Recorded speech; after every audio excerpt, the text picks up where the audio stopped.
आराध्य देव के प्रताप का श्री रामचरित्र में श्री सुग्रीव जी, जाम्बवान जी, बड़े बड़े अधिपतियों ने भगवान श्री राम से कहा कि प्रभु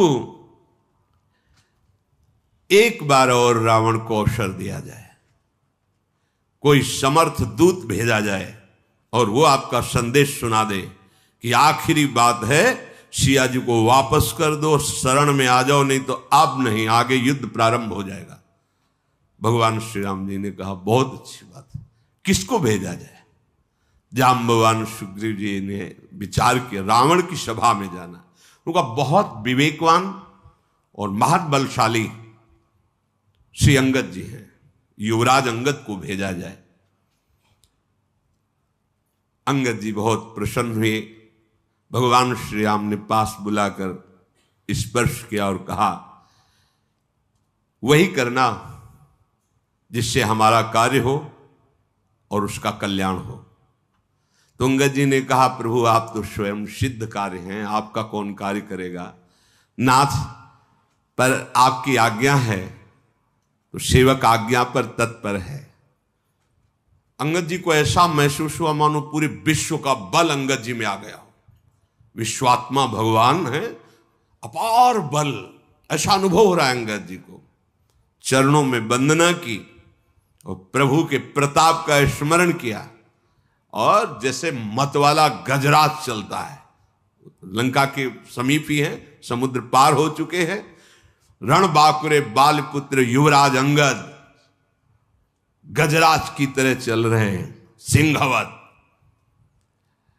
लंका में जे भी प्रवेश के हाहाकार मच गया, वही बानर आ गया जिसने लंका जलाई थी, क्योंकि अंगद जी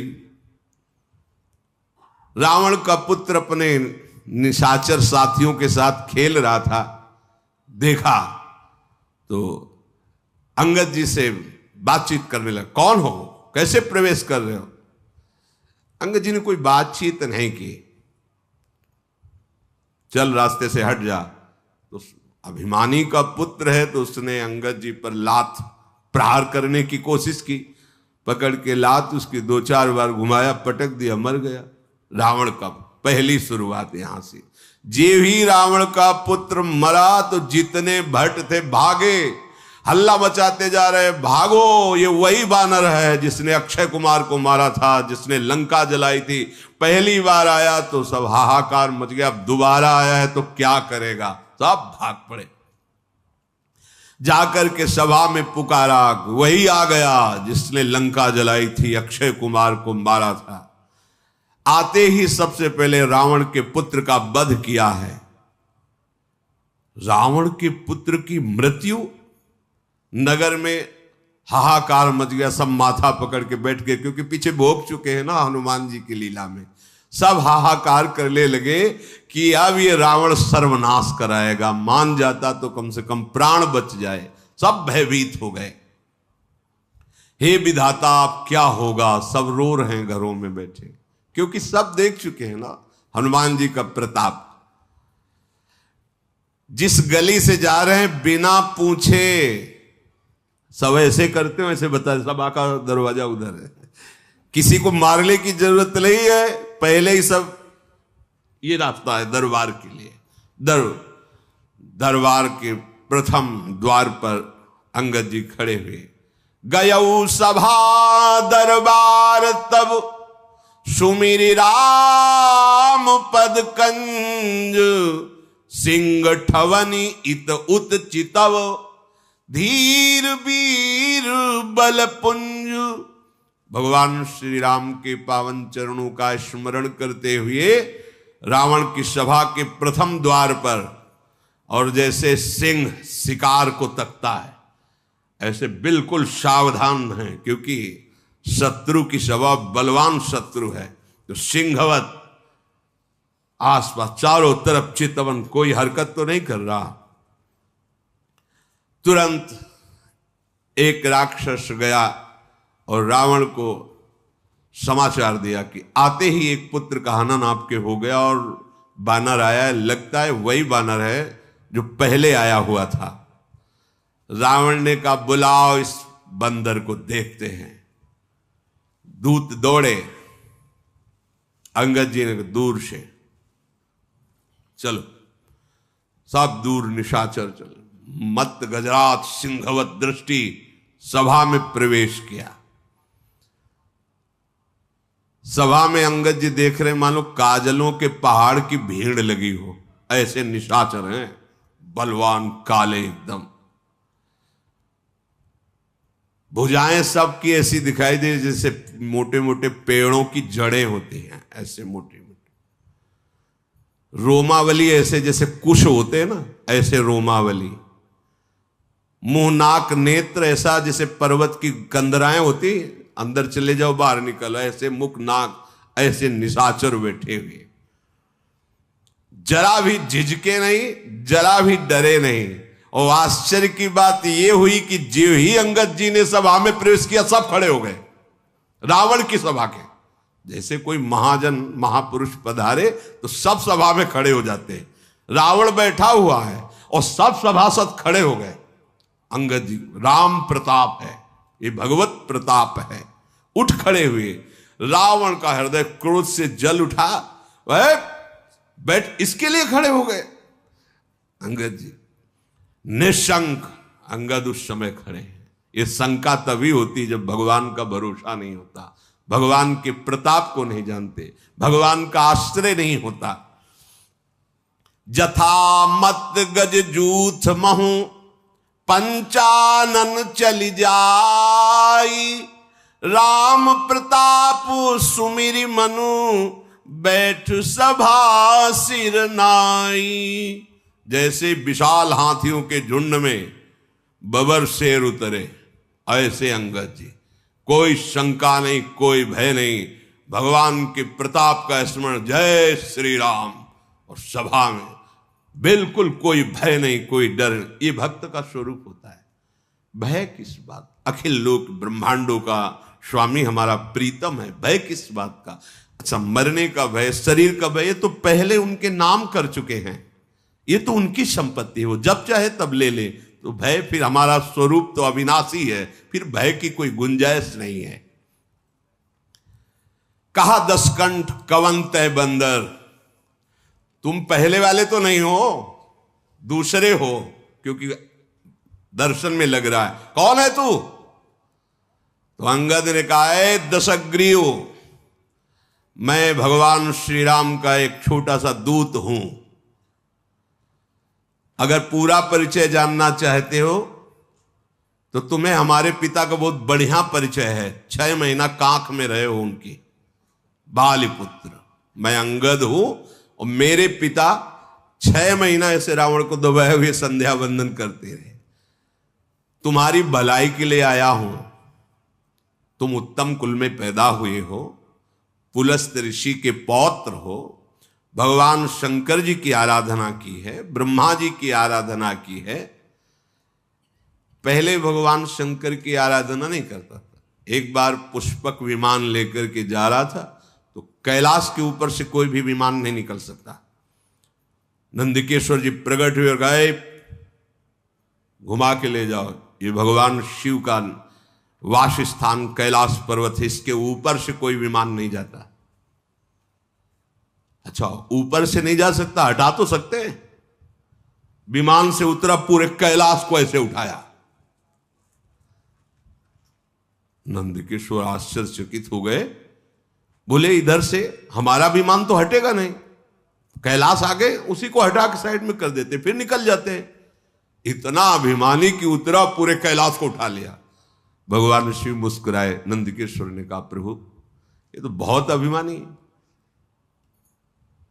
ऐसे चरण रखा, अंगूठा रखा, जेब ही रखा तो दब गया। अब जब दबा तो उसे लगा कि अब तो मरी जाएंगे अगर भगवान शंकर कृपा नहीं। तो अद्भुत तांडव, जो तांडव स्तोत्र है, जटाटवी गलत ज्वल प्रवाह पाव, ये विद्वान तो था। उस दिन से इसने अनन्य भक्ति भगवान शिव की शुरू कर दी। ब्रह्मा जी से तो पहले ही वरदान प्राप्त किया था।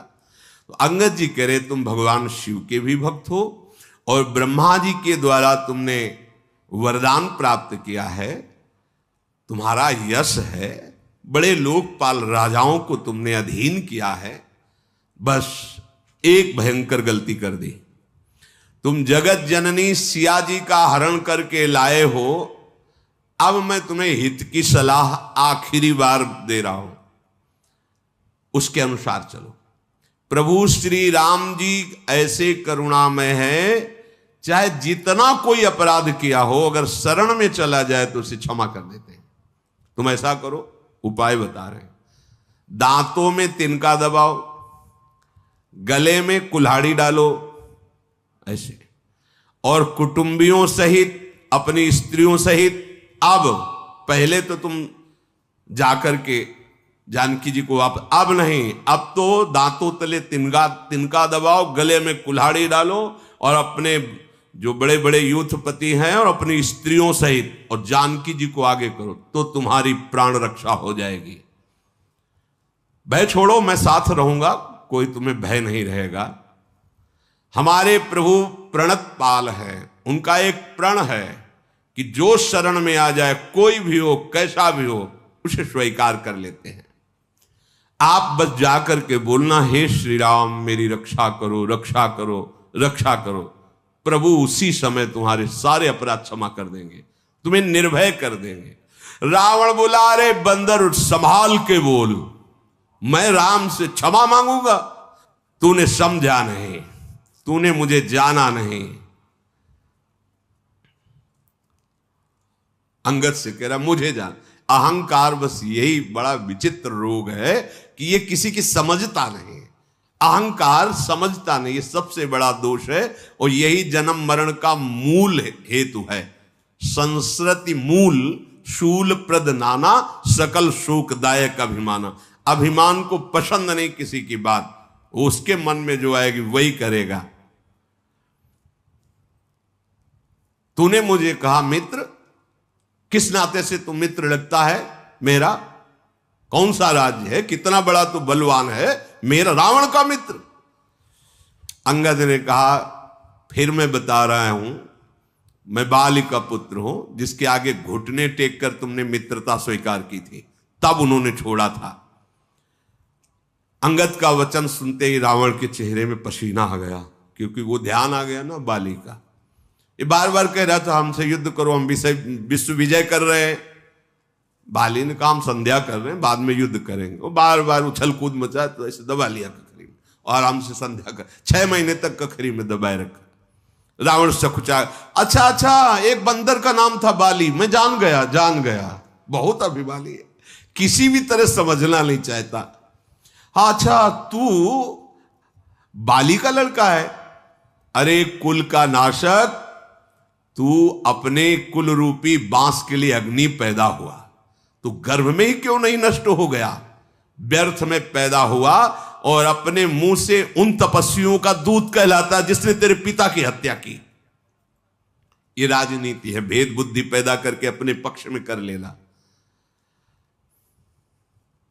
अंगद ने हंसकर कहा कि तुम्हारी चतुराई कपट ये चलेगा नहीं, बस कुछ दिनों की बात है, अपने मित्र के पास पहुंच करके जान लेना, अर्थात जहां बाली गया है वहीं तुम भी पहुंच जाओगे, क्योंकि रघुनाथ जी के बाण बड़े उत्सुक हैं इस समय। राम विरोध करने पर जैसी बात होती है वैसी तुम अनुभव करोगे, सुनाने की जरूरत नहीं है। अरे मूर्ख रावण, सुन, ये भेद नीति उसके ऊपर काम करती जिसने भगवान का आश्रय नहीं लिया। भेद नीति बड़ी काम करती है, हम तो देखते हैं ना भेद नीति का प्रयोग बड़ा। अगर अपनी बुद्धि को संभाला नहीं तो माया भेद नीति के द्वारा परमार्थ से आपको नष्ट कर देगी। भेद नीति पर उस पर प्रभाव पड़ता है जिसने अपने हृदय को भगवान के चरणों में समर्पित नहीं किया। अच्छा, तो तुमने हमें कुल का नाश करने वाला कहा, तो तुम अपने कुल के रक्षक हो? अरे अंधे भी ऐसी बात नहीं कहेंगे, तुम्हें दिखाई नहीं दे रहा है? तुम्हारे तो 20 नेत्र और 20 कान है, तुम्हें नहीं दिखाई दे रहा कि तुम कुल घातक हो कि हम कुल घातक हैं? ब्रह्मा शिव देवता मुनि समुदाय सब जिनके चरणों का आश्रय लेकर भजन करते हैं, मैं उनका दूत हूं। तो मैंने कुल डुबो दिया और तू उनकी प्रिया का हरण करके लाया है, और जब से लाया है तब से तेरे कुल में अमंगल ही अमंगल हो रहा है। तू अपने कुल को बढ़ाने वाला बन गया। अंगद की कठोर बात सुनकर रावण की आंखों में मानो आग पैदा हो गई, ऐसा क्रोध। अरे दुष्ट, मैं तेरे सब कठोर वचन इसलिए सह रहा हूं कि मैं नीति को जानता हूं कि दूत को मारना नहीं चाहिए, इसलिए तुझे नहीं मार रहा हूं। अंगद ने कहा, तुम्हारी नीति भी हमने बहुत सुनी है, बड़े तुम धर्मशील हो। पराई स्त्री के ऊपर गंदी दृष्टि रखने वाले, अपहरण करने वाले, तू कहता है नीति को मैं जानता हूं। पूरी सभा उसकी बैठी हो, भारी सभा में उसका ऐसे कठोर वचनों से अपमान। दूत की रक्षा करने की बात तो आंखों से देख ली, धर्म के व्रत को धारण करने की डींग मारने वाले, तू डूब कर क्यों नहीं मर जाता? अपने मुंह से अपनी बड़ाई कर रहा है, तुझे शर्म नहीं आती? नाक कान रहित बहन को देखा तो तुमने धर्म विचार करके ही तो क्षमा किया। बड़े क्षमावान हो तुम, तुम्हारी धर्मशीलता बड़ी जगजाहिर है। मैं भी बड़ा भाग्यवान हूं जो तुम्हारे जैसे धर्मात्मा का दर्शन पा रहा हूं। अंगद जी ने ऐसा कह करके बहुत हंसी उड़ाई। रावण ने कहा, तू मूर्ख बंदर बक बक कर रहा है, तू मेरी भुजाओं को नहीं देख रहा है? अरे लोकपाल भी डरते मेरी भुजाओं को देख करके। तूने सुना होगा, आकाश रूपी तालाब में मेरी भुजाओं रूपी कमलों पर बसकर शिव जी सहित कैलाश हंस के समान शोभा पाया था। 20 बार कैलाश पर्वत को इन भुजाओं से उठाया है। अंगद सुन, तेरी सेना में बता कौन ऐसा सुभट है जो मेरी इन भुजाओं से भिड़ सके? है कौन उसमें जो मेरे से युद्ध कर सके? और तुम और सुग्रीव कोई वीर हो क्या हमारे सामने? और आप विभीषण डरपोक, वो हमारे सामने खड़ा होगा। और जाम्बवान बुढ़ापे को झेल नहीं पा रहा है, इतनी बुढ़ापा अवस्था है। अब लड़ाई में है कौन तुम्हारे पक्ष में जो हमारे सामने खड़ा हो सके? अच्छा, जिन्होंने पुल बनाया नल नील, शिल्पी है, कोई योद्धा है? हां, एक बानर बहुत बड़ा योद्धा है जो पहले आया था लंका में। मानता हूं कि वो योद्धा है, क्योंकि एक ही से मुलाकात अभी हुई है, उसको तो मानता हूं कि योद्धा है। अंगद ने कहा, राक्षस राज, सच्ची बात मानते हो कि वो योद्धा है?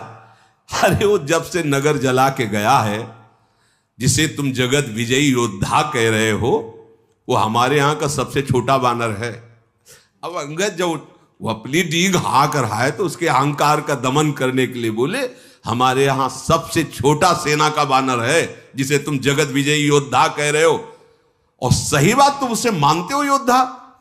रावण, तुमने जिसे योद्धा कह के सराया, वो सुग्रीव का एक छोटा सा दूत है। चलने में बहुत, जब से खबर लेने के लिए भेजा गया था तो बिना आज्ञा के उसने नगर जला दिया था। आज भी वो सकुच में है कि कैसे भगवान के सामने जाऊं। उनकी आज्ञा का उल्लंघन हुआ, क्योंकि भेजा गया था खबर के लिए, तुम्हारे पुत्र को मार डाला, लंका जला दी, तो वो आज भी सकुच में है और हमारे यहां का सबसे छोटा योद्धा है। रावण, तुम सब सत्य कहते हो, मुझे सुनकर कुछ भी क्रोध नहीं आ रहा। सचमुच हमारी सेना में एक भी ऐसा नहीं है जो तेरे से लड़ने में शोभा पावे। प्रीति और बैर तो बराबरी वालों से करना चाहिए। यहां तो ऐसा है जैसे सिंह और मेढक, तुम सब निशाचर मेढक हो और राम सेना सब सिंह है। भला सही बात कहते हो, जोड़ नहीं है, तुम्हारे जोड़ नहीं। जैसे सिंह और मेढक का, ऐसे तुम सब मेढक हो। यद्यपि तुम्हें मारने में हमारे प्रभु श्री राम की लघुता है, पर तूने बड़ा दोष किया है। रावण, प्रभु का क्रोध तेरे को भस्म कर देगा। मेरी बात मान ले। प्रभु की शरण में हो जा। अंगद जैसे बार बार ऐसे वचन बोल रहे हैं, रावण हंसकर बोला, बंदर में एक गुण तो दिखाई दे रहा है, इसको जो पालता है, खवाता है, पिलाता है, वो उसी के अधीन चेष्टा करता है। ये गुण तो इसमें दिखाई दे रहा है। इसको जो बंदर को जो पाले, खवावे, पिला, उसके अनुकूल चलता है, उसके अधीन चलता है। ये तेरे में तो गुण दिखाई दे रहा है कि तू अपने स्वामी के अनुकूल है। बंदर जो अपने मालिक के लिए लाज छोड़कर जहां तहां नाचता है और नाच कूद कर लोगों को रिझाकर अपने मालिक का पोषण करता है, हाँ ये तेरे में है। अंगद, तेरी जाति जो बंदर है, स्वामी भक्त है, तू अपने मालिक के जितने भी गुण गा रहा है, तो समझदार लोग बंदर के द्वारा मालिक का किया हुआ आदर स्वीकार नहीं करते। हम समझदार जन हैं, तेरी जली कटी बातों को सुनकर उस पर ध्यान नहीं देते, नाराज नहीं होते। अंगद ने कहा, बड़े गुण ग्राहक हो, हनुमान जी ने सुनाया था तुम्हारे गुण ग्राहक की बात। अशोकवन को विध्वंस किया, अक्षय कुमार को मारा, पूरी लंका को जला दी, और आप गुण ग्राहक इसीलिए शांत रहे, क्योंकि आप गुण ग्राहक हो ना। हाँ, उसने कोई आपका अपकार नहीं किया था, इसलिए आप शांत रहे, अर्थात कि उस समय तुम्हारा बल कहां गया था। अंगद जी बड़ी बकरोती बोल रहे हैं, टेढ़ी बातें। तुम्हारा सुंदर विचार दशग्रीव, तुम में कुछ लाज बची है कि नहीं बची है? अंगद ने कहा, धृष्टता की हद हो गई। मैंने जो हनुमान जी ने बताया था कि तू कितना निर्लज्ज है, वो आज आंखों से देख रहा हो। वास्तविक तो बहुत निर्लज्ज है। सभा में कोई रावण को ऐसा, अरे देखो, क्रोध भी नहीं आ रहा, लाज भी नहीं है, चिढ़ भी नहीं है। अब तो रावण को नहीं रहा गया। अरे बानर, तेरी ऐसी बुद्धि है, तभी बाप को मरवा डाला तूने। ऐसा वचन कह करके रावण बड़ा अट्टहास किया। अंगद ने कहा, बाप को मरवा डाला, तेरे को मरवाने के लिए आया हूं। तेरी भी मृत्यु का मैं ही कारण बनूंगा। अभी तुरंत मेरी बात समझ जा, नहीं ऐसा मत समझ कि मैं तुझे दंड नहीं दे सकता। अंगद ने, अरे नीच अभिमानी, बाल के निर्मल यश का कारण जानकर मैं तुझे नहीं मार रहा हूं। रावण ने कहा, नहीं तो बता, रावण जैसा है कोई त्रिभुवन में? गजब का अभिमानी, बस उसको अपनी याद आ रही बार बार। अंगद जी ने कहा, रावण सुनना चाहते हो कि? हमने तो जो रावण सुना है, उनमें से कौन वाले तुम रावण हो, जरा बताना। बलि ही जितन एक गयऊ पताला, राखिव बांध शिशुन है साला। एक गया था बलि जी को जीतने, बामन बलि, पाताल में। तो वहां के जो खेल रहे थे कुछ लोग, तो रावण को बांध करके है साला घोड़साल में डाल दिया था, और खेल खेल में खूब लात मारते थे उसको। जब दया लगी महाराज बलि को, तो मुक्त कर दिया था। एक रावण वही था। वही हो क्या तुम, जिसे वहां लातों से मारा गया था, घोड़साल में बांध के रखा गया था, जब बलि पर विजय प्राप्त करने गया था? अच्छा, दूसरा रावण हमने सुना है, एक बहोरी सहस भुज देखा, धाई धरा जिम जंतु विशेखा, कौतुक लाग भवन ले आवा, सो पुलस्त मुनि जाय छुड़ावा। शास्त्राबाहु अर्जुन के साथ युद्ध की, तो ऐसे जंतु की तरह पकड़ लिया, अपने भवन में बंदी बना के लग, फिर पुलस्त ऋषि गए और समझा बुझाकर छुड़ा के लाए थे। वो रावण हो तुम। एक कहत मोहि सकुचयति रहा बाल की कांख, इनमहु रावण तय कवन सत्य बदहि तज माख। एक हमारे पिता के 6 महीने कांख में रावण रहा। कौन से रावण हो तुम? कहते तुमने मेरा यश नहीं सुना, तो तुम बताओ कौन से रावण हो? रावण ने कहा 67 सोई रावण बलशीला, हरिगिर जान जास भुजलीला। मैं वो रावण हूं जो कैलाश को बता चुका है कई बार।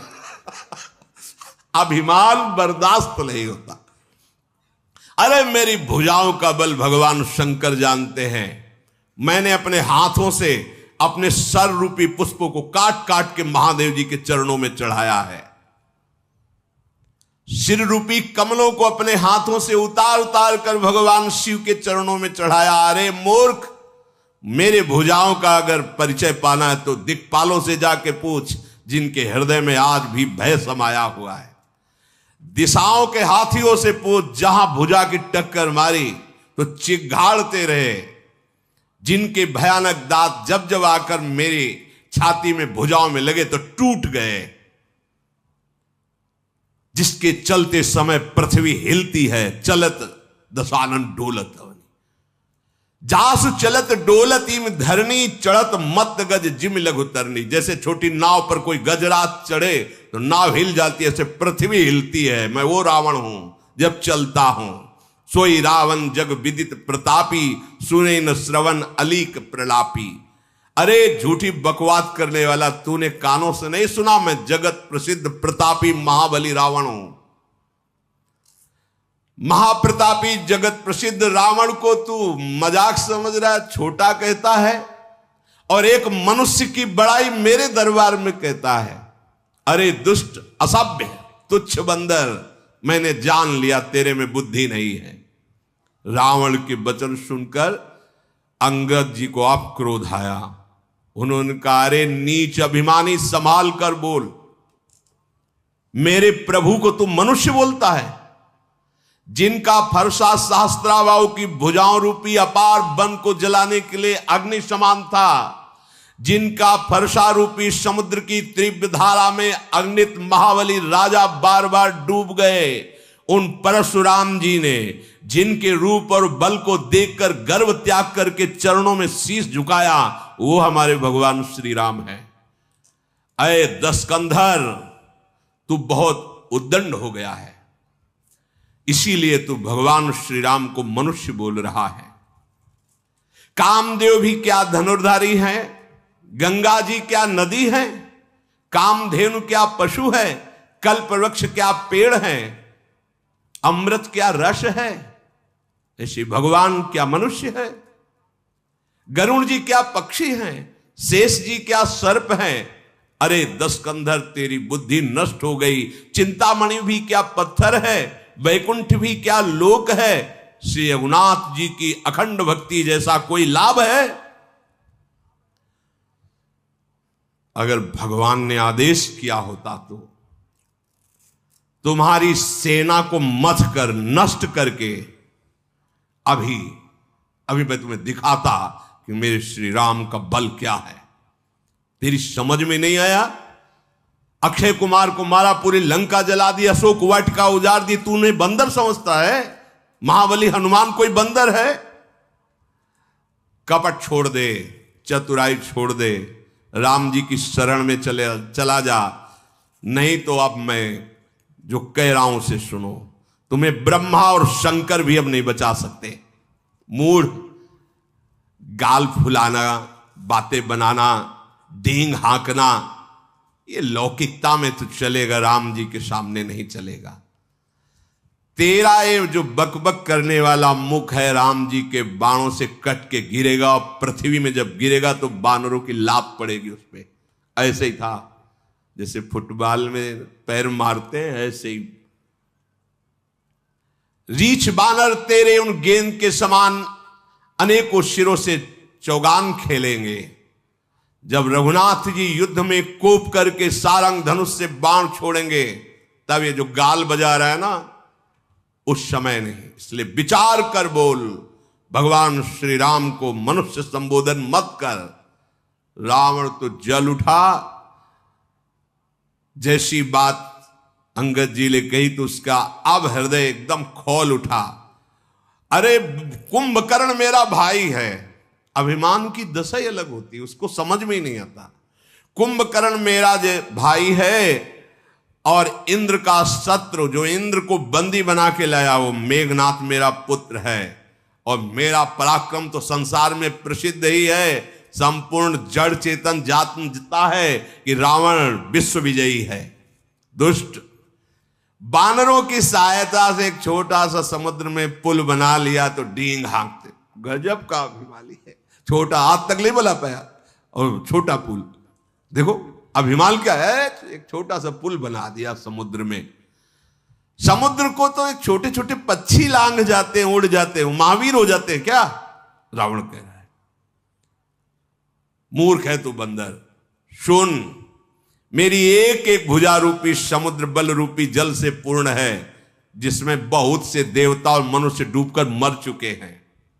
कौन ऐसा सूरवीर है जो मेरी इन भुजाओं का बल जो है उसको पार कर पावे।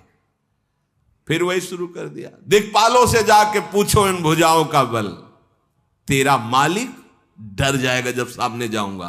रावण कह रहा, तूने जिसकी बड़ी बड़ी बातें गुण गाथा की है वो कोई मेरे सामने लड़ने लिए योद्धा है। अच्छा, तू अपने मालिक को बड़ा वीर समझ रहा है तो कमजोर समझ, क्योंकि बार बार दूत भेजना ये बलवानों का लक्षण नहीं होता। रावण कह रहा है, देख मेरी बात मान, अपने स्वामी को समझा दे, जाके वापस हो जा, मेरी भुजाओं को देख, ये कैलाश को उठाने वाली। फिर बोला, भगवान शंकर साक्षी, मैं झूठ नहीं बोल रहा हूं, कई बार कैलाश उठाया है, उन्हीं के बल से उठाया है। अभिमानी पुरुष जैसे कभी कुछ तो 1000 बार कहेगा कि तुम्हें क्या पता, वृंदावन जाते 200 साधुओं को भोजन, 5 अरे संत बोले कि ऐसा भोजन तुमने कभी पाया ही नहीं। अगर कहीं सुकृत बन गया, कोई भगवत आराधना बन गई तो विश्व में क्या करें, नहीं तो पैसा देके टीवी में चलवा दें। अभिमान पोषण की वृत्ति यही हमें जन्म मरण का हेतु करती है। करो पर भगवत प्रसन्नता के लिए करो, नहीं तो यह अभिमान ये चुप नहीं रहने देगा। जहां अभिमान होता है वहां बार बार अपनी प्रशंसा, वो अभिमान का स्वरूप, उसको सुख मिलता है अभिमान को। रावण ने भगवान शिव की ही बल से कैलाश को उठा लिया तो बार बार वो अंगद जी से कह, देखो भुजाएं, हमने कैलाश उठाया है, भगवान शंकर साक्षी है, मैं झूठ नहीं बोल रहा। ऐसा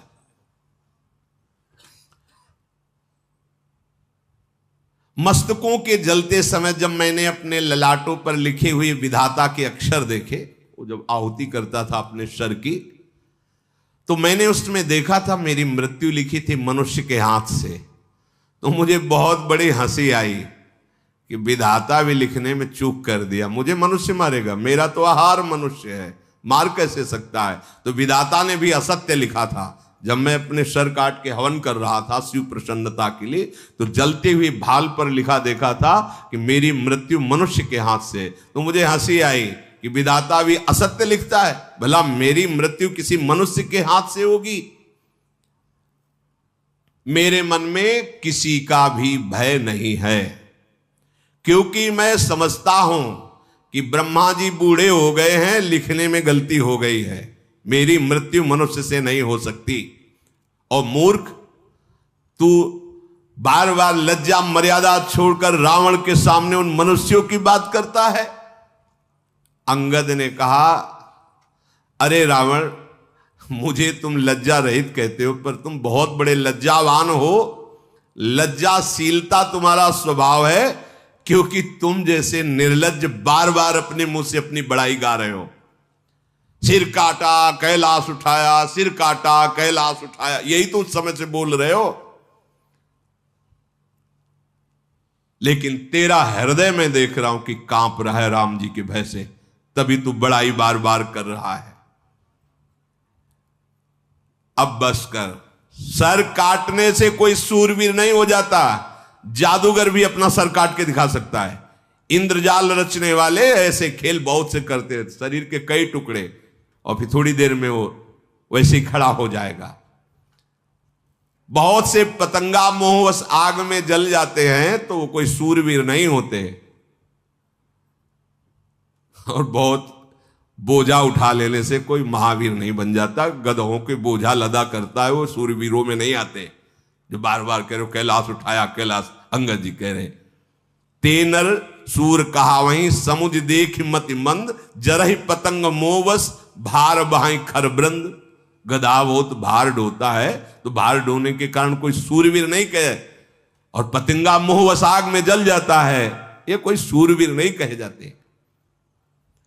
अब अभिमान त्याग दे, फिर तेरे से प्रार्थना कह रहा हूं, रघुनाथ जी से संधि कर ले, तेरा मंगल हो जाएगा।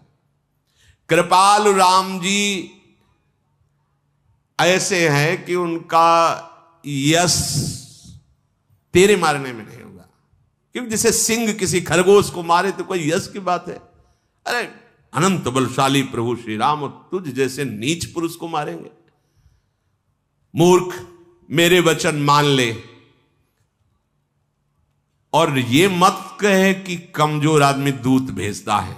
मैं कठोर वचन केवल प्रभु की आज्ञा के कारण, नहीं तो जानता है थप्पड़ से तेरे मुंह तोड़कर अभी सिया जी को ले जाता। अंगद जी ने बहुत बात कही, ना ही तकरी मुख भंजन तोरा ले जाते हो सीत। तुम जो कह रहे हो कि कमजोर आदमी बार बार दूत भेजता है, तो मैं प्रभु का एक छोटा सा दूत हूं, थप्पड़ से तेरे 10 मुख तोड़ता और सिया जी को अभी ले जाता और जबरदस्ती तेरे इन सब यूथपतियों को बंदी बना लेता। तेरा बल तो मैं उसी समय जान गया था जब तू सिया जी का अपहरण किया। अरे राक्षसों का राजा, अरे अभिमानी, मैं सुग्रीव का एक छोटा सा सेवक हूं, भगवान के अपमान से डर रहा हूं, क्योंकि उनकी आज्ञा का उल्लंघन न हो जाए। नहीं, ऐसा तमाशा दिखाता, जैसे तूने कहा ना, मालिक के लिए तमाशा दिखाकर बंदर पैसा इकट्ठा करता है, बड़ा वफादार होता है। तो अगर मुझे अपने स्वामी के अपमान का भय ना होता, आज्ञा उल्लंघन का, तो ऐसा तमाशा दिखाता। तो सिंहासन पे है तो ही पटकी, महिसेन हाथी चौपट कर तव गांव, तव ज्योतिन समेत सठ जनक सुते ले जाऊं।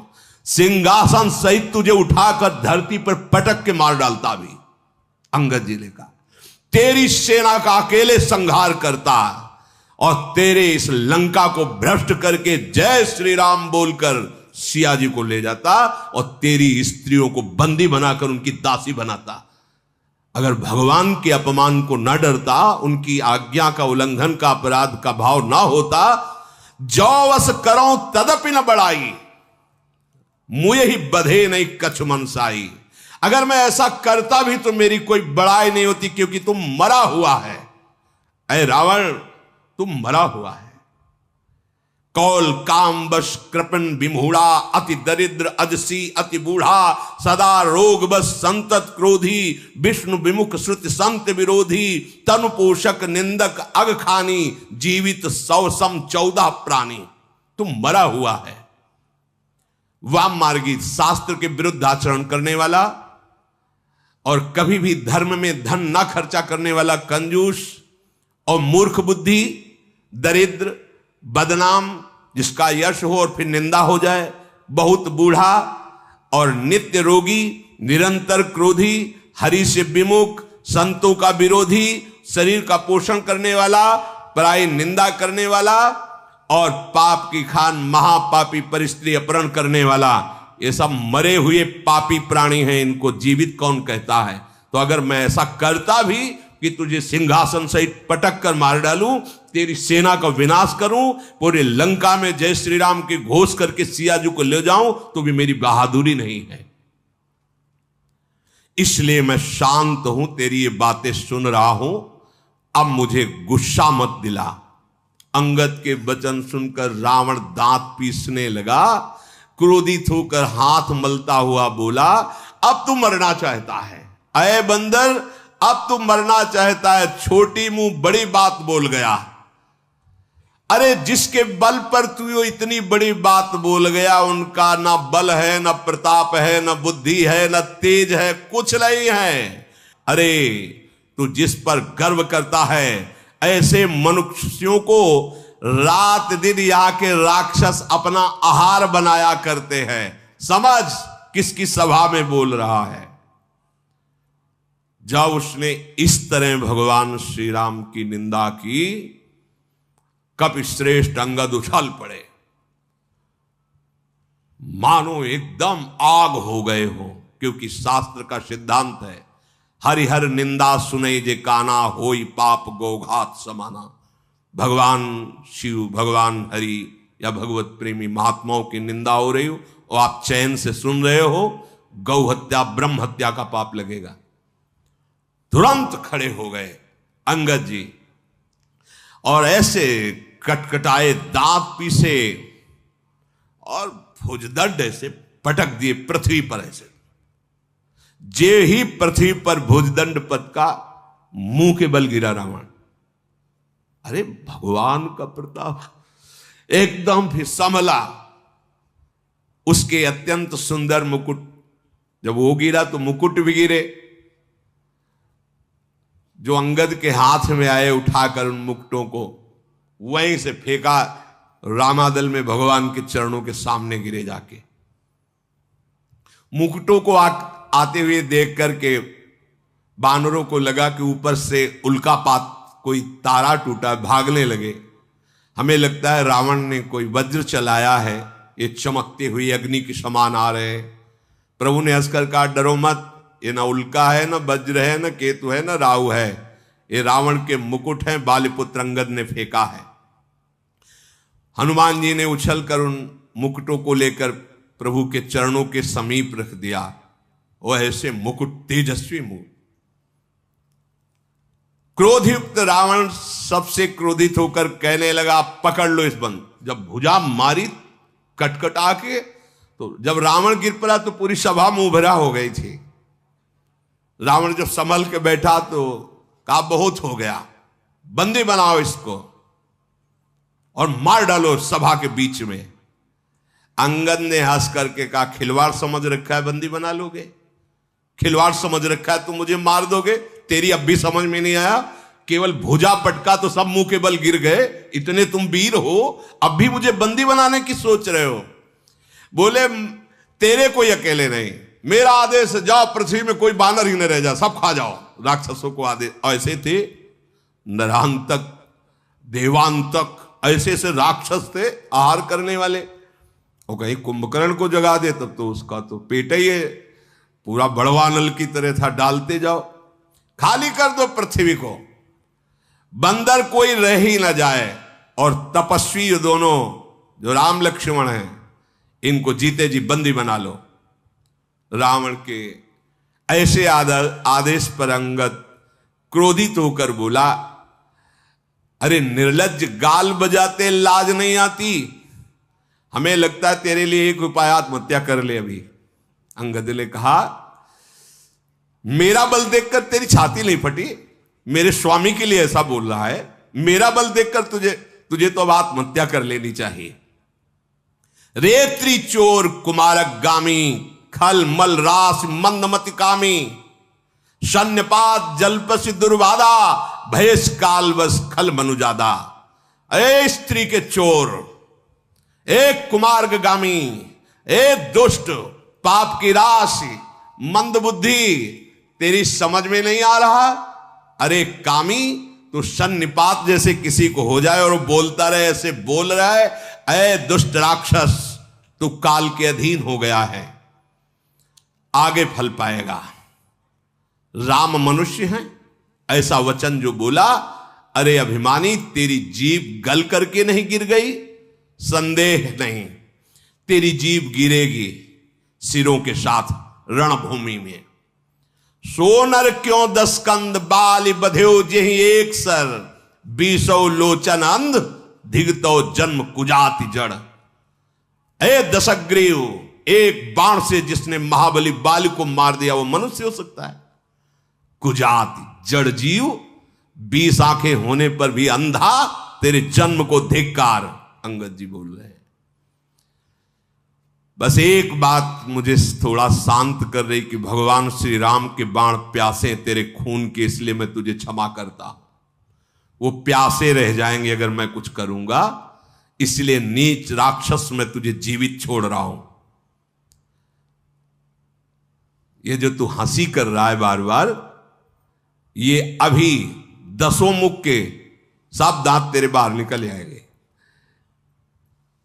असी जिस होती 10 मुख तोरो, लंका गही समुद्र महाबोरो। मैं तो 10 तोरवे लायक, पर आयस दीन न मोहि रघुनायक। ऐसा आ रहा है कि पहले थप्पड़ मार के तेरे दांत तोड़ू सब्जी, तू हंस रहा है। इसके बाद ऐसा क्रोध आता है कि पूरी लंका उखाड़ लूं और समुद्र में डुबो दूं, तेरे 10 मुख तोड़कर भगवान के चरणों की शरण में डाल दूं जाके। पर क्या करूं, भगवान ने आदेश नहीं किया। तुम कह रहे हो कि बंदरों को खा जाओ जाके। अरे हम वो बंदर हैं, गूलर फल खाने वाले नहीं। तुम जैसे निशाचर हमारे लिए गूलर हो, गूलर। कीड़े मकुड़े की तरह तुम हमें दिखाई दे रहे हो। राम प्रताप ऐसा ही होता है, ऐसा ही होता है। सुरपति नरपति लोकपति जिनके भावे घास। राम प्रताप, हरि प्रताप। तुझ जैसे कीड़े मकोड़ों को मसलने के लिए हमको देर नहीं लगती, पर श्री राम कृपालु ने आज्ञा नहीं करी है। बस अंगद की बात सुनकर रावण बोला, अरे मूर्ख, झूठ बोलने के लिए किसी विद्यालय में सीखा है क्या तूने? बाली ने तो कभी ऐसा झूठ नहीं बोला। जान पड़ता है तू तपस्वियों से मिलकर झूठा बोलना सीख गया है, लबार हो गया है। अंगद ने कहा कि यदि तेरी 10 जीभें उखाड़ करके और तुझे रौंदू नहीं तो मैं रामचंद्र जी का दास न कहलाऊं। तो अब क्या कहूं, प्रभु ने आज्ञा नहीं करी थी। और अंगद जी क्रोधित होकर बार बार हाथ मीस रहे और कहा कि देखना चाहता मेरे स्वामी का प्रताप, देख अपनी सभा को तू कह रहा जा पृथ्वी बंदरों से हीन कर दे। मैं एक दूत हूं, आज मैं अपना पैर इस सभा में जमाता हूं। तुझे गर्व है अपने सभापतियों, अपने वीरों पर, तो कोई मेरा पैर उठा दे। ये बड़ी जोर की बात, भगवान का भरोसा इतना प्रबल। राम प्रताप, छोटा सा सांप का बच्चा गरुड़ को खा जाएगा, रुई बड़वानल को भस्म कर देगी, ब्रह्मा को मच्छर, मच्छर को ब्रह्मा, जो चेतन का जड़ करें जड़ करे चैतन्य। समुझ राम प्रताप कपि कोपा, सभा माजपन करि पद रूपा। जय श्री राम।